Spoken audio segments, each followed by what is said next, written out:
And it's so wonderful to be here today. It's not a coincidence that I'm here on 4th of July. You understand that there are no coincidences in God's plan. This is divine order, that I should be here celebrating with you. I will say that I have a 4th of July outfit with the little flag and the whole thing, but it's in a box right now. So I'm here without all of that, without all the trimmings, but it's so good to be back. It's just a wonderful thing. In fact, when I arrived in California, when I arrived on your campus, on our campus, I kissed the ground. I was just so happy to be back in California. They say you should never leave California because you can't get back in.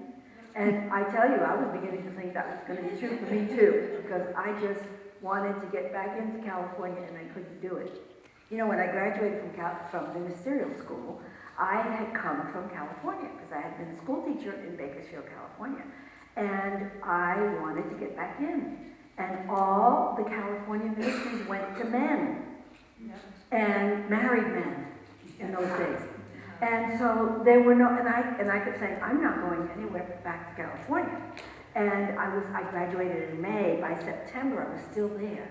I was working for AU's, for the Association of Union Churches, that's what they called it then. And I was working as a file clerk for $4 an hour because I refused to go anywhere but California. And finally, this church in Ohio opened up. And the director, Glenn Mosley, it was his church, and he called me into his office and he said, why don't you go try out in my church in Ohio? I said, I'm not going to Ohio. I'm a California person. I'm going back to California. So the rest of the story is that I spent the rest of my life in the Midwest, it felt like the Mideast, the Midwest, and then finally found my way back. And when my daughter passed away 4 years ago, I left California because I felt like I needed to heal. So I went to this wonderful place called Hilton Head that looks like San Diego, except it's humid and it has bugs. So it's similar in a way that it's beautiful and it's got the ocean, and I spent 4 marvelous years there, but then I wanted to come back to California and I was experiencing that same thing. Can I get back in? Because there really is no place like California. So it's wonderful to be back and to be here with you, and I feel like I'm home again because this is where I started from. So it's that complete circle that has brought me back. So I'm very, very excited. And of course, tomorrow is going to be the 4th of July, and it's a day when we celebrate freedom. Freedom, the wonderful freedom that we experience here in our country. We have, according to our Constitution, 3 basic freedoms: freedom of speech, freedom of religion, and freedom of peaceful assembly. And even though we have all this wonderful freedom, a lot of us don't feel free to be who we really want to be. Free to be expressed as ourselves, to express fully and completely as who we are. And I used to think that freedom for me, when I was a young mother, a single mother with 3 kids, that freedom would be when they all went to school. So people would say to me, oh, don't worry, once they all get to school, because I had 3 babies in diapers, before they had paper diapers.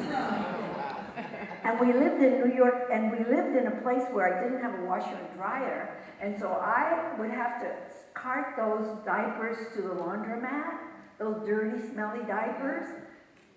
People, young mothers, don't even know what we went through, do they? But at any rate, for me, freedom, I thought when those kids grow up and they get to school, I'm going to be free. And then they went to school, and I didn't feel free. I still felt a lack of freedom to be all I could be. And then they became teenagers, and then I thought, oh, when they get to college, I'll really be free. And when they got to college, I felt lonely. The house was empty. I didn't know what to do, so I didn't experience the freedom that I thought I would have. And I discovered the hard way that real freedom comes from 2 things: the Buddha's concept, acceptance of what is, and Jesus' concept of non-resistance. And if we could do those 2 things, accept what is and not resist what's happening in our lives, then we experience that inner freedom that just moves us through life and that has divine order working through all our affairs, and that really gives us kind of like a miraculous miraculous existence. People look at us and go, wow, how do you do those things? Because you learn to accept what is and not resist what's happening in your life. And so once I stopped resisting the struggle, because it seemed like such a struggle to be a single parent raising these kids, because I was young too, and I wanted to go out and have fun and play like all the other teenagers my age were playing, and I couldn't because I had kids to take care of. Once I stopped resisting the struggle, it became a fun, wonderful experience, and everything flowed beautifully, and life changed.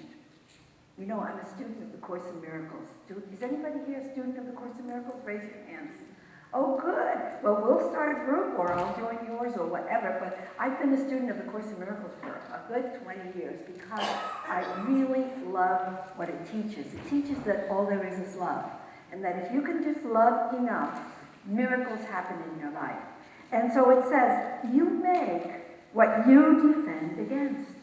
And by your own defense against it, it is real and inescapable.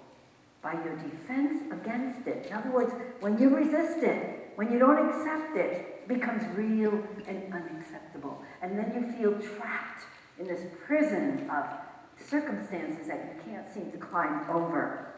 To defend against anything is to resist evil. That's why Jesus said, resist not evil.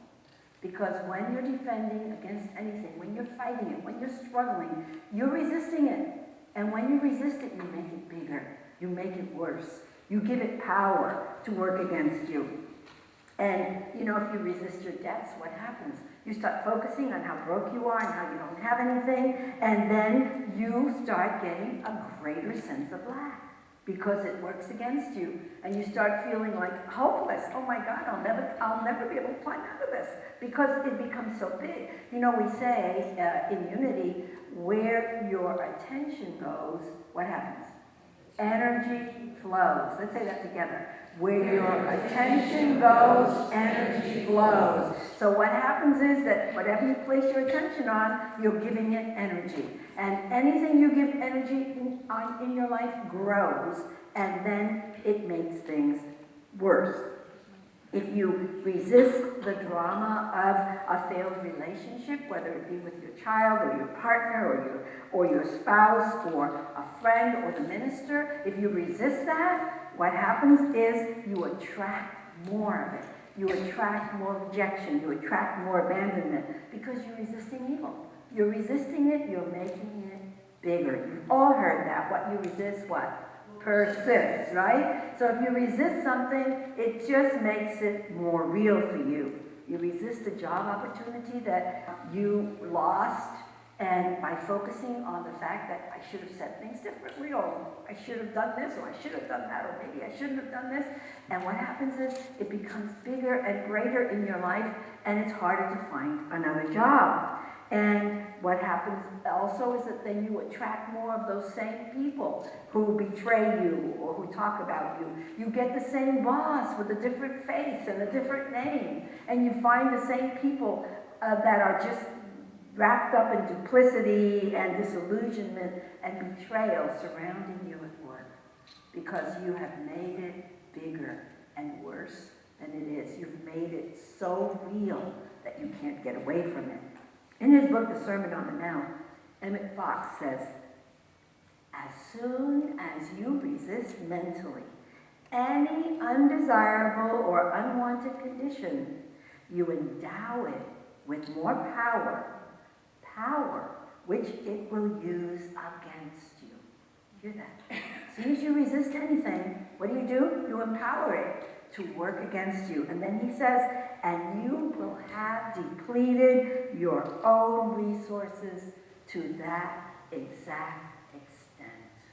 What a powerful thing that we create our own world. And that we create whatever it is that's happening in our lives by resisting, by giving it power, and letting it work against us. If you lose a job and you start affirming, oh my God, I lost that job and I'll never have another one, instead of affirming something wonderful, you will never find another job. But if instead you begin to affirm, nothing is lost in spirit, the perfect job is moving toward you now.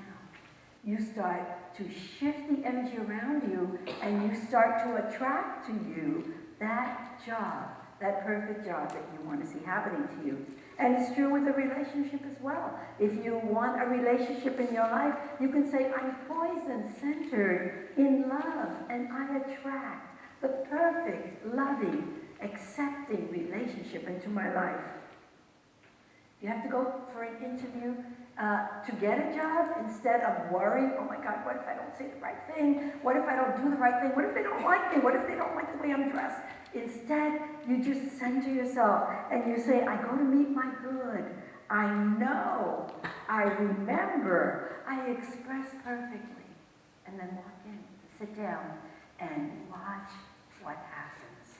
That presence and power in you starts to speak through you, starts to work through you, and you become very, very impressive. That's why Jesus said, resist not evil. That's what he meant by that. And he said, whatsoever you shall bind on earth shall be bound in heaven. And whatsoever you loose on earth shall be loosed in heaven. The nice thing about unity is that the Bible is our basic textbook. But we don't study it literally. We study it metaphysically, which means that we give it power to help us work in our lives. And so metaphysically, the earth means the world. It means the existential existence that we live. It's the world around us. That is what the earth means. And metaphysically, heaven means the mind. So anything that you think in your mind, that's heaven, metaphysically.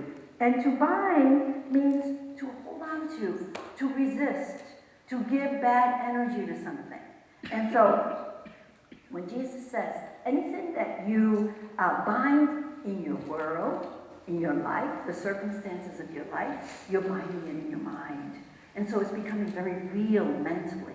And once you do that, then of course you're resisting. You're holding on to what you don't want. Imagine holding on to what you don't want. Usually we want to get rid of what we don't want. When I moved recently, I had so many things that I couldn't stand to part with, but I did. I got rid of it. I went in my closet and I said, what haven't I worn in the last year? And let me tell you, that was really a hard thing to do because there was some really nice things in there, but I loosed them, I let them go. I gave them away. I gave away closets full of stuff that I said, okay, I don't need it anymore. I'm not going to hold on to the old. I'm going to let it go. I'm going to lose it. So to lose it means to surrender, to stop resisting, to stop holding on to stuff that doesn't serve you anymore, that doesn't help you in any way. That's why in his book, Conversations with God, Neil Walsh says, it is not struggling that the process proceeds. It is not in struggling that the process proceeds. It is in surrendering that the victory is won. So letting go, loosing, and letting go is surrendering. That's exactly what Jesus meant when he said, loose it, let it go, surrender it. Say, you know what, I don't need this anymore. I don't need to be hashing and rehashing that relationship. I don't need to be beating myself up because I didn't get the job I wanted to. I don't need to be worried about this and that. I can just be who I am right now. Stay right here and accept what is as the Buddha teaches. Just don't fight it. Let it be okay, because whatever is happening right now is supposed to be happening. You know, an interesting thing happened to me yesterday because I was expecting, you know how you make these plans for your life and you think that it's perfect and everything's going to work out perfectly? So I had this wonderful plan. The plan was I was going to stay at the church until the 11th when my furniture was going to arrive. So by then I'd have time to get settled and get to know people and do all the things I wanted to do. And then by the 11th, the furniture would arrive. Then I'd have plenty of time to go look for an apartment. And everything was going to be perfect until I got a call on Thursday telling me your furniture will be there on Saturday. And I said to the company, you cannot bring my furniture here on Saturday because I'm not ready. I don't have a place. I can't do it. He said, sorry ma'am, but the furniture will be there on Saturday. So I called Diane, and Diane, we gotta find a storage place immediately because my furniture's arriving, we've got to store it somewhere.